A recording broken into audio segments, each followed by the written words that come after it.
한 직경 2cm 정도 되는 이런 원형의 조직들이 죽을 거라고 예상을 하는데, 수증기를 분사하는 시간이 고작 9초밖에 안 됩니다. 전립선 부피 사이 이 정도 부피를 가진 전립선 비대증 환자들이 리튬을 적용할 수 있는 대상이다 라고 이렇게 기준이 되어 있는데,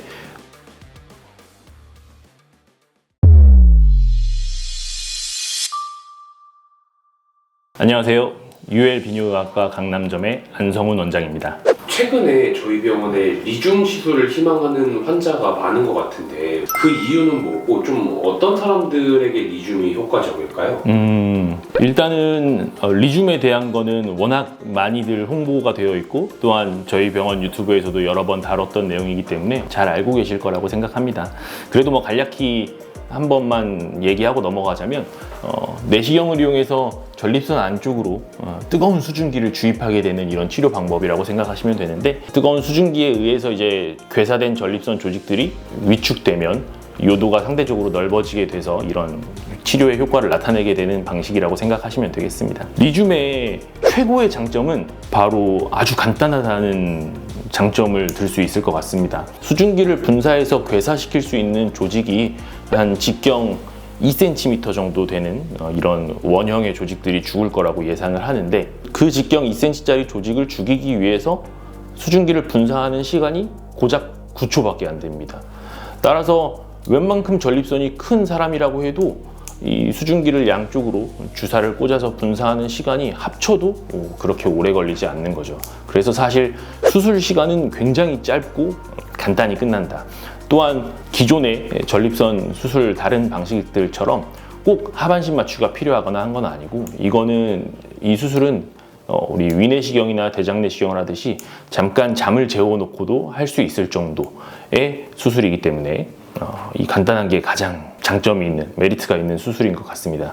그래서 아무래도 요즘에는 환자분들이 인터넷에서 많은 정보들을 접하고, 어떨 때는 보면 이미 여러 가지 수술을 비교해서 자기는 어떤 수술을 하고 싶다 이렇게 결정을 해서 병원에 오시는 경우가 있는데, 보면 대부분의 분들이 약간 침습적이거나 하반신 마취가 필요하거나 예를 들어 출혈의 리스크가 있거나 이런 수술보다는 혼자서 알아보고 오실 때는 아무래도 좀 간단하고 편하고, 이게 간단하고 편하기 때문에 빨리 퇴원할 수 있고 좋다 이렇게 생각하시고 오시는 것 같고, 그러다 보니까 아무래도 리튬이라든지 아니면 이런 결찰술 같은 것들을 많이들 조사해보고 오시는 것 같습니다. 그래서 이제 리튬은 중증도의 전립선 비대증이 있는 환자라고 하면 거의 대부분의 환자가 이제 적용을 했을 때 효과를 볼 수 있는 수술 방식이라고 생각하시면 됩니다.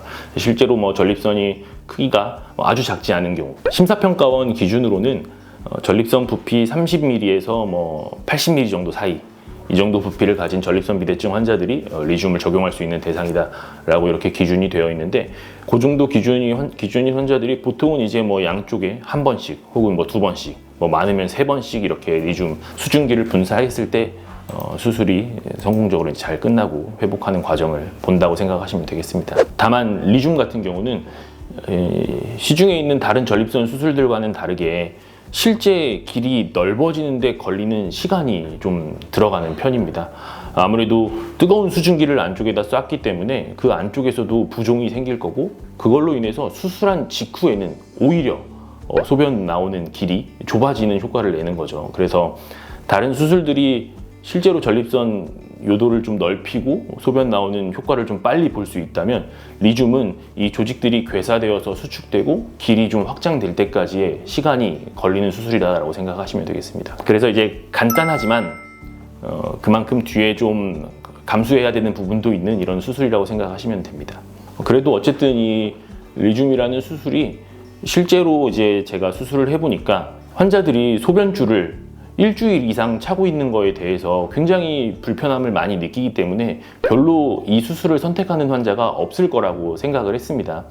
근데 실제로 이제 기구가 들어오고 환자들이 이제 인터넷으로 정보를 찾아보고 와서 이렇게 환자분들하고 얘기를 해보면, 약간의 불편하지만 어쨌든 수술 자체가 간단하고 또 세이프하고 이런 장점들이 있기 때문에 많은 환자분들이 그 정도는 감내하고 수술을 선택하시는 것 같아요. 또 했을 때 시간이 지나고 나서 환자들이 경험하는 이런 결과물, 소변을 보는 데 있어서 효과 이런 것들도 뭐 제가 생각했던 예상치보다는 잘 나오는 것 같습니다. 그래서 뭐 고민 중이시라고 하면 충분히 뭐 선택해 볼 만한 좋은 옵션이다라고 권장을 드릴 수 있을 것 같고, 근데 이제 저희가 이제 늘 하는 얘기지만 결국에는 환자분들이 전립선에 대해서 어떤 치료를 받아야 되는가, 이 부분은 검색이나 매체만을 통해서 정보를 얻기는 어렵고요. 실제로 병원에 오셔서 면담을 해보고 또 본인의 전립선의 뭐 크기라든지 모양이라든지 본인만이 갖고 있는 이런 특징들을 확인을 해봐야 어떤 치료가 좀 더 적합할지 설명을 해드릴 수 있는 부분이 있다는 걸 알고 계시면 되겠습니다. 그래서 증상이 있으시면 뭐 정보를 얻는 것도 좋지만 병원에 오셔서 실제로 검사해 보시고 어떠한 방식이 나한테는 맞는 방식인지 설명을 들어보시면 좋을 것 같습니다.